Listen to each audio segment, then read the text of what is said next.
This table that I'm about to shake with headgears, I'm not sure that it has enough legs to stand, but I'll shake it just nicely. You see, some of you wear stuff all the time on your head, and of course, that's mostly ladies. When you wear headgears, if it's important at all to wear headgears, make sure it's something that is presentable. Something that we'll look at and we'll be wondering, where in the world did you come from, or what time did you arrive from the village? By the time you wear your headgears, make sure it complements, first of all, the dress that you're wearing. If it does not complement the dress that you're wearing, whether in terms of shape, the way it stands, and colors and all of that, take it off. It's not important. It's not compulsory you wear headgear. You're not in a church or in a mosque and everything. However, if you're now forced to wear your headgears, maybe because you've not done your hair in 2 weeks, you've not done it in 1 month, you're still waiting for your boyfriend to give you, send money for your hair, or you're still waiting for your uncles and aunts and all the people that you used to tax before you can make your hair. At least make it look presentable so that you don't compulsorily have to wear a headgear all the time. You can actually make your natural hair look very nice and very presentable.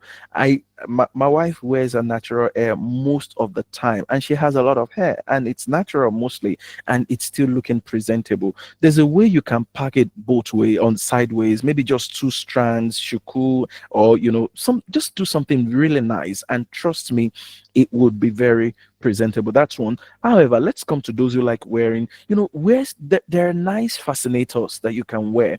And that's where it comes to wearing a fascinator, for example, that may not cost more than 5,000 naira, yet you show up looking like you're wearing $1 million. There are fascinators. Maybe because I'm a facilitator, that's why I'm mixing it up now. There are fascinators that may not be as expensive as 10,000 naira, but you can show up looking like you're worth $1 million, and people would be afraid to embarrass you with the kind of money that they had in mind. You know that you can show up for a meeting and people have in mind to pay you a certain amount, but the way you show up, they will tell themselves, nobody needs to tell them, they will tell themselves, look, we cannot pay this person this kind of amount. Somebody says, what about Muslims that cover their hair? There's nothing wrong with covering your hair, even as a Muslim.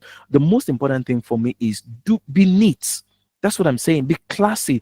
I see Muslims that are very classy, very nice looking. Go and check all kinds of hairstyles. So it's not really about, there are Christians that cover their hair all the time as well. So it's not about whether you're a Christian or a Muslim. It's about how neat and presentable you show up. Don't forget, as a public speaker, when you show up, what you're doing is marketing yourself.